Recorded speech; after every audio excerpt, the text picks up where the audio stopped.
Ambición, conquista, lujuria, asesinato y el poder de una tecnología indisputable. Estas son las piedras angulares de las bases del Imperio Romano. Los impulsaba una forma de ego cultural colectivo. Los colosales proyectos de construcción de Roma, estadios, palacios, carreteras, acueductos, se extendían a través de 3 continentes y desataron el poder y la promesa de la civilización más avanzada del mundo. Estas estructuras se convirtieron en símbolos de lo que era Roma. Acueductos se extendían a través de 3 continentes y desataron el poder y la promesa de la civilización más avanzada del mundo. Estas estructuras se convirtieron en símbolos de lo que era Roma. Pero mientras Roma dominó el reino mediante innumerables proezas de construcción, fue incapaz de detener su propia destrucción.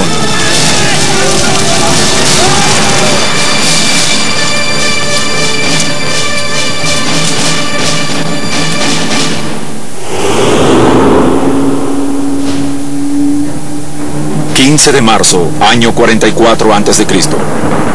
El hombre más poderoso del mundo yace sin vida sobre el piso del Senado romano. Como general, casi duplicó el tamaño del Imperio Romano. Como político, se labró un ascenso asombroso al poder. Pero ahora, este veterano guerrero había sido asesinado en Roma y por romanos. Su nombre era Cayo Julio César. El ascenso al poder de Julio César se fundamentó en su deseo de obtener la mejor posición dentro del Estado romano. Aparentemente, quería sustentar el poder por sí mismo, no compartía el poder con los demás. Y esto fue lo que lo llevó directamente a su asesinato. Décadas antes, como un ambicioso joven general, César se había dado cuenta que el camino hacia la gloria en Roma comenzaba en los campos de batalla, lejos de ella. Su sed por conquistas militares produciría la construcción de una de las proezas de ingeniería más intimidante de Roma.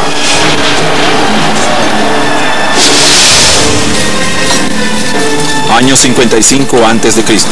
Julio César dirige a 8 legiones romanas, un total de 40.000 hombres, al norte a través de Galia, una provincia romana que abarca a Francia, Bélgica y Suiza. Él quiere ir a Germania o Alemania y cruzar el Rin porque hasta entonces ningún comandante romano lo había hecho. Quiere ser un conquistador tan grande como Alejandro Magno, ir más allá de lo conocido. El río Rin yace en el borde de lo conocido. Por siglos ha servido de barrera protegiendo las tribus germánicas de la expansión romana. Ningún ejército anterior podía cruzarlo sin el poder necesario para conquistarlo. Pero César no es como ningún otro guerrero anterior. Pudo haber ido por barco. Pero ¿qué es eso para Julio César de ir en barco de remo? ¿Meter a 8 legiones en un barco de remos? No, señor, ellos tienen que cruzar marchando sobre caballos.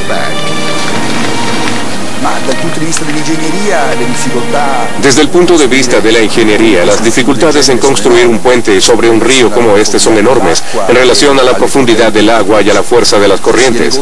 Si tomamos en cuenta que esto debía hacerse en un periodo corto de tiempo debido a requerimientos militares, la obra es verdaderamente excepcional. El puente tendría que tener la longitud de 4 campos de fútbol y ser capaz de soportar el peso de 40.000 soldados. A pesar del ancho, la profundidad y las fuertes corrientes del Rin, Julio César está decidido a cruzarlo. Cruzar un río de ese tamaño sobre un puente es algo que impresionaría al público en casa, pero evidentemente impresionaría aún más al público que está al otro lado del río, que quedará despavorido al ver eso suceder. Con la velocidad y la eficiencia de una máquina bien lubricada, los soldados de César metódicamente transforman la madera local en un puente. Con cada hora, un milagro de ingeniería se acerca más al elusivo Banco Norte del Rin. Es como si una nave espacial aterrizara hoy en día del tamaño de la mitad de Manhattan, capaz de levantar edificios en el aire con un dispositivo magnético.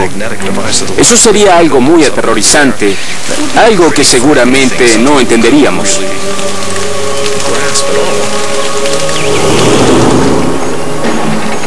La base del puente era una serie de pilotes de madera incrustados en el lecho del río. Cada pilote tenía un espesor de 46 centímetros. Hacia el centro del puente tenían que tener una altura de hasta 9 metros para llegar desde la superficie hasta el fondo. Al enterrar los pilotes diagonalmente, los ingenieros de César le daban más estabilidad al puente. Al enterrar los pilotes en ángulo y luego unirlos entre sí, en cierta forma hacían lo que hacen los carpinteros cuando fabrican un caballete para cerrar. Las patas en ángulo contrarrestan las fuerzas que tienden a voltearlo, convirtiéndolo en una estación de trabajo estable. Los pilotes en pendiente brindan más resistencia contra las fuerzas de las corrientes del río y cuando se inunda el río, pero son mucho más difíciles de fundar en el lecho del río que si fueran enterrados verticalmente, así que tuvieron que haber trabajado cuidadosamente con estructuras de madera para enterrarlos en el lecho del río. Aguas arriba, los pilotes se inclinan en dirección a la corriente. 12 metros aguas abajo, los pilotes correspondientes se inclinan contra la corriente. Cada juego de pilotes era unido con una viga larga de madera de 60 centímetros de espesor. Luego se colocan maderos largos a través de las vigas y la superficie era recubierta con fardos de vara bien apiñados. El diseño del puente en sí era innovador, pero lo que hizo a esta proeza de ingeniería aún más asombrosa fue la velocidad mediante la cual fue construida. Apenas 10 días después de ordenar su construcción, César marchó a través de su puente hacia su destino. Si tratamos de hacer eso hoy en día, jamás lograríamos construir algo así en tan pocos días y con la misma tecnología. Podríamos igualar esa proeza hoy en día si tuviéramos miles de soldados fieles, trabajadores, totalmente dedicados a César y al objetivo de cruzar el río Rin a fin de aterrorizar a los alemanes. César había estimado el tamaño de las fuerzas germanas en 430.000, más de 10 veces el tamaño de su propio ejército. Pero cuando los alemanes vieron a las legiones romanas cruzando el Rin, inmediatamente huyeron hacia terrenos más seguros.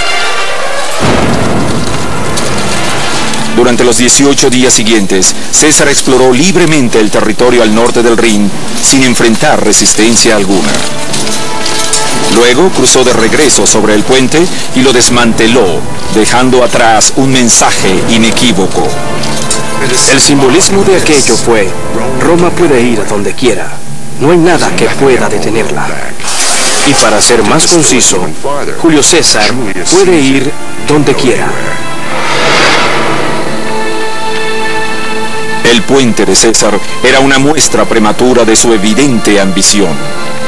Una década después, esa ambición lo impulsaría a un poder sin precedentes, pero también lo llevaría a su caída. Cuando fue declarado el primer dictador de Roma de por vida a la edad de 55 años en el año 44 a.C., susurros de asesinato comenzaron a resonar por los pasillos del Senado romano. Él toma ciertas acciones que sugieren que tal vez habría querido ser adorado como un dios. Ciertamente su ambición rebasa los límites que los romanos en sí, y particularmente el Senado, consideran aceptables, y por ello fue asesinado. En vida, Julio César modificó para siempre el terreno político de Roma. Ya muerto, personificaría tanto el potencial como el peligro del poder absoluto. Cuando César fue asesinado, no había seguridad de que nada sucedería, excepto que Roma caería completamente. Este asesinato causó una conmoción enorme y naturalmente provocó grandes revueltas entre el pueblo también. El reinado de César fue un momento crucial en la historia política de Roma. Su conquista sobre Galia amplió considerablemente el alcance del dominio romano. Su consolidación del poder dictó la muerte de la República Romana, gobernada por senadores y magistrados democráticamente elegidos. Y dio nacimiento a un imperio donde emperadores tiránicos podían gobernar con autoridad absoluta.